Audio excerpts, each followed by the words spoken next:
नमस्कार दोस्तों, मैं रोहित गुप्ता स्वागत करता हूं आपका अपने YouTube चैनल पर। आज की वीडियो में मैं बहुत बड़ी अपडेट लेकर आया हूं और ये अपडेट सुनकर आप बहुत ज़्यादा खुश हो जाओगे क्योंकि ये एनआईओएस रिजल्ट के लिए है। बहुत ही ज़्यादा आप वेट कर रहे थे रिजल्ट का और पिछली बार की तरह लास्ट टाइम जैसे एनआईओएस ने रात को 12 बजे करीब में रिजल्ट डिक्लेयर करा था, उसी तरह इस बार भी रात को डिक्लेयर करा है। तो रिजल्ट कैसे चेक करना है वो मैं बताने वाला हूँ। वेबसाइट का लिंक आपको डिस्क्रिप्शन में मिल जाएगा। साथ ही साथ आप नॉर्मल एनआईओएस रिजल्ट गूगल पे सर्च करेंगे तो उसके बाद जो सबसे ऊपर वाला लिंक जो आएगा उस लिंक पर जो है आपको क्लिक कर देना है। ठीक है, तो ये वाला जो लिंक है इस पे आप क्लिक कर दीजिएगा। तो जैसे ही आप इस पे क्लिक करेंगे कुछ ऐसा इंटरफेस आपके सामने आ जाएगा। तो अब यहाँ पे आप स्क्रॉल करोगे थोड़ा सा तो आपको यहाँ पे देखने को मिल जाएगा पब्लिक एग्जामिनेशन रिजल्ट अप्रैल मई 2023। ठीक है, तो यहाँ पे आपको नीचे थोड़ा सा स्क्रॉल करोगे तो चेक रिजल्ट का ऑप्शन भी देखने को मिल रहा होगा, तो आपको इस पे क्लिक कर देना है। जैसे ही आप इस पे क्लिक करोगे सबसे पहले आपसे पूछेगा आपका एनरोलमेंट नंबर। तो एनरोलमेंट नंबर आपको यहाँ पे पेस्ट कर देना है जो भी आपका है। उसके बाद आपको डालना है कैप्चा कोड जो कि ऊपर लिखा हुआ है। ठीक है, तो यहाँ पे पहले क्या लिखा था वो हम लिख देते हैं 4XPB। तो 4XPB ध्यान रखना है, एकदम केयरफुली इसको डालना है। अगर गलत हुआ तो आपका रिजल्ट नहीं निकल पाएगा, आपको दोबारा से डालना पड़ेगा। यहाँ पे ये क्लियरली विजिबल नहीं है तो मैं इसको रिफ्रेश कर देता हूँ एक बार ताकि दूसरा आ जाए। तो अब ये थोड़ा सा क्लियरली मेरे को विजिबल हो रहा है, तो अब मैं इसको न्यू वाले को डाल देता हूँ। BIPAGLJ। अब यहाँ पे मैं आगे क्लिक करता हूँ सबमिट पर। तो यहाँ पे ये जो है गलत हो गया है, मे बी 1J है ये। अब मैंने इस पे क्लिक करा और ये आपके सामने रिजल्ट निकल के आ गया। ठीक है, तो यहाँ पे आपको दिख रहा होगा अप्रैल 23 लिखा हुआ और यहाँ पे आपके सब्जेक्ट कोड, सब्जेक्ट नेम, यहाँ थ्योरी के मार्क्स, ये प्रैक्टिकल के मार्क्स, यहाँ टीएमए के मार्क्स और टोटल मार्क्स यहाँ पे आपको दिख रहे होंगे। और ओवरऑल जो रिजल्ट है पास या फेल वो बगल में आपके लिखा हुआ है। पी का मतलब है पास और SYC SYCT ये जो लिखा हुआ आ रहा है अगर उसके बगल में तो वो भी मैं आपको बता देता हूँ। उससे पहले यहाँ पे देख लेते हैं रिजल्ट लिख के यहाँ पे XXX लिखा हुआ है तो ये कब यहाँ पे पास लिखा हुआ आता है वो भी मैं आपको बता देता हूँ। अगर आप 5 सब्जेक्ट में पास होते हैं या आपने 3 सब्जेक्ट का रिजल्ट एग्जाम दे रखा है और तीनों सब्जेक्ट में पास हो, तब भी आपका यहाँ पे XXX लिखा हुआ आएगा क्योंकि आपको 5 सब्जेक्ट में पास होना होता है।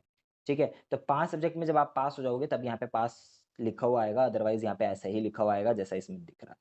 ठीक है, तो टेंशन नहीं लेनी अगर आपके 4 सब्जेक्ट या आपने अभी 3 सब्जेक्ट का एग्जाम दिया और तीनों में पीपी लिख रहा है लेकिन यहाँ पे XX आ रहा है तो इसका मतलब यही है कि आप पास हो चुके हो। आप आपके जो नेक्स्ट 2 सब्जेक्ट है वो आप जब भी एग्जाम देने वाले हो तो उसमें जब क्लियर कर लोगे तो उसके बाद जो है आपका पास लिखा हुआ आ जाएगा। चलिए आगे बढ़ते हैं, आप समझते हैं SYCP SYCT SYCP का मतलब। ठीक है, तो सबसे पहले बात करते हैं SYC की। तो जो NIOS 10th क्लास के बच्चे हैं उनके सब्जेक्ट के अगर अगर SYC ज़्यादातर देखने को मिलता है क्योंकि उनको प्रैक्टिकल और थ्योरी दोनों मिला के पास होना होता है। तो उनके में ज़्यादातर देखने को मिलता है। और दूसरा केस कहाँ पे आपका SYC आता है, जहाँ पर आपका थ्योरी सब्जेक्ट हो प्रैक्टिकल सब्जेक्ट ना हो, जैसे कि हिंदी हो गया, इंग्लिश हो गया, इनमें प्रैक्टिकल नहीं होता तो अगर आप इनमें फेल होते हो तो SYC लिखा हुआ आता है, जैसे कि अकाउंट्स वगैरह होंगे।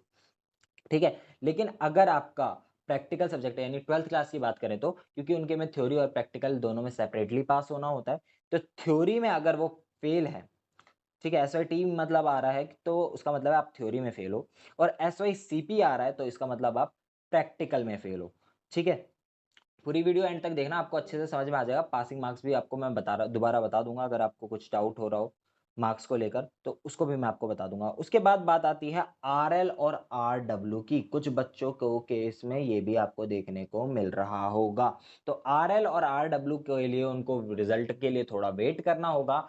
RL और RW इसलिए लिखा हुआ आ रहा है क्योंकि उनके एग्जाम जहाँ पे आपका एग्जाम सेंटर पड़ा था वहां पे हो सकता है दबाकर चीटिंग हुई हो, इस वजह से हो सकता है। तो चलिए अब बात करते हैं रिजल्ट जो है कैसे डाउनलोड करना है और ये RW और RL का रिजल्ट कितने दिन में आ जाता है। तो RL और RW का रिजल्ट जो है विद इन 2 वीक्स और 3 वीक्स में आपका आ जाएगा। उसके लिए आपको वेट करना होगा, कोई एक्यूरेट डेट नहीं बताई जाती तो इसलिए थोड़ा वेट करना आप। ठीक है, डेट कंफर्म नहीं होती। अब आप देखते हैं डाउनलोड कैसे करना है। तो यहाँ पे आप देखोगे प्रिंट का एक सेक्शन ऑप्शन नीचे दिख रहा होगा, आपको उस पर क्लिक कर देना है। प्रिंट पे क्लिक करने के बाद ये डायरेक्ट पीडीएफ का फॉर्म आ जाएगा, यहाँ पे आपको क्लिक कर देना है, यहाँ पे सेव कर देना है। चलिए, ये हो गया सेव। इस तरीके से आप अपने सब्जेक्ट का डाउनलोड कर सकते हो। अब बात करते हैं कि कैसे पासिंग मार्क्स क्या है, कैसे आपके मार्क्स वगैरह कैलकुलेट हुए हैं। तो यहाँ पे आपके सामने भी पासिंग क्राइटेरिया आ गया है, किस सब्जेक्ट में क्या है, सीनियर सेकेंडरी और सेकेंडरी दोनों। तो सबसे पहले 10th क्लास की बात करते हैं, तो जिसमें आपके प्रैक्टिकल सब्जेक्ट नहीं है। तो देखो, आपके थ्योरी में जो है वो 26 मार्क्स होने चाहिए विदाउट प्रैक्टिकल, ठीक है। 26 मार्क्स होने चाहिए, और टीएमए में जो है 7 नंबर होंगे और आपके थ्योरी में 7 से 26 मार्क्स होंगे, तब तो आप पास होंगे। लेकिन अगर आपके 25 मार्क्स है थ्योरी में और टीएमए में जितने भी मार्क्स हो उससे मतलब नहीं पड़ता, फर्क नहीं पड़ता, आप जो है फेल हो जाओगे, ठीक है। ऐसे ही बात करते हैं प्रैक्टिकल की। प्रैक्टिकल में क्या सीन है, प्रैक्टिकल का भी सीन देख लेते हैं। आप देखो, मैथ, साइंस, होम साइंस, इन सब का जो प्रैक्टिकल था वो था 15 मार्क्स का, ठीक है। और थ्योरी के मार्क्स आपके कैलकुलेट हुए हैं 68 में से, और 17 मार्क्स में आपके टीएमए के हैं, ठीक है।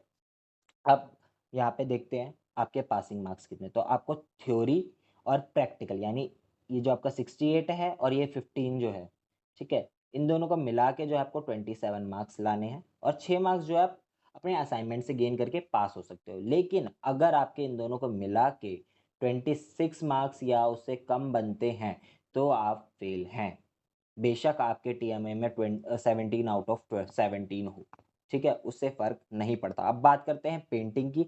तो पेंटिंग ये 12th वाले भी ध्यान से देख लेना, 10th और 12th दोनों का पेंटिंग और डाटा एंट्री सेम ही एग्ज़ाम होता है। प्रैक्टिकल जो है 70 मार्क्स का पेंटिंग का, और थ्योरी 30 मार्क्स का। डाटा एंट्री में 60 मार्क्स का प्रैक्टिकल और 40 मार्क्स का थ्योरी, ठीक है। तो 40 को कन्वर्ट कर दिया जाता है 32 में डाटा एंट्री में, और 24 में कन्वर्ट कर दिया जाता है पेंटिंग को 30 में से, ठीक है। तो यहाँ पे प्रैक्टिकल में से आपको प्रैक्टिकल और थ्योरी मिला के पेंटिंग में लाने होते हैं 31 मार्क्स, और 6 में से जो भी मार्क्स आपके 2-3 मार्क्स मान लीजिए आपको यहाँ पे गेन करने होंगे, तब जाके आप पास हो पाएंगे। ऐसे ही same to same data entry में आपको 30 मार्क्स लाने होते हैं। अब बात करते हैं सीनियर सेकेंडरी की विदाउट प्रैक्टिकल और प्रैक्टिकल सब्जेक्ट की। तो विदाउट प्रैक्टिकल सेम है, 26 मार्क्स आपको लाने हैं पास होने के लिए। अब प्रैक्टिकल सब्जेक्ट की बात करें तो आपके 22 मार्क्स थ्योरी में होने चाहिए और 7 मार्क्स जो है आपके प्रैक्टिकल में होने चाहिए, तब जाके आप पास होंगे, अदरवाइज आप फेल हो जाएंगे, ठीक है। अब पेंटिंग की बात करें तो पेंटिंग में 8 मार्क्स आपको थ्योरी में लाने हैं 24 में से, और 23 मार्क्स आपको 70 में से प्रैक्टिकल में लाने हैं। 11 मार्क्स आपके थ्योरी में और 20 मार्क्स आपके प्रैक्टिकल में। कंप्यूटर साइंस में देखें तो 60 में से 16 मार्क्स आपको लाने हैं, 48 में से सॉरी, क्योंकि टीएमए के मार्क्स इसमें कैलकुलेट नहीं है। तो 16 मार्क्स आपको इसके में लाने हैं, और 12 में से 13 जो है आपको प्रैक्टिकल, सॉरी 40 में से 13 मार्क्स जो है आपको प्रैक्टिकल में लाने हैं। आई होप आपको क्लियर हो गया होगा। और आपका रिजल्ट कैसा आया कमेंट करके ज़रूर बताएं, अच्छा आया, बेकार आया, जो भी है ज़रूर बताएं। और मेरी वीडियोस आपके लिए कैसे हेल्पफुल रही ये भी ज़रूर बताइएगा। ओवरऑल मेरे साथ आपकी जर्नी कैसी रही वो भी कमेंट करके ज़रूर बताइएगा। और अगर कुछ बच्चे फेल भी हुए हैं तो टेंशन नहीं लेनी है, आपको एनआईएस दोबारा मौका देगा, दोबारा आप एग्ज़ाम दे सकते हो, ऑन डिमांड से एग्ज़ाम दे सकते हो, सीट खुली हुई है, बुक करिए और एग्ज़ाम दे दीजिए प्रिपरेशन करके।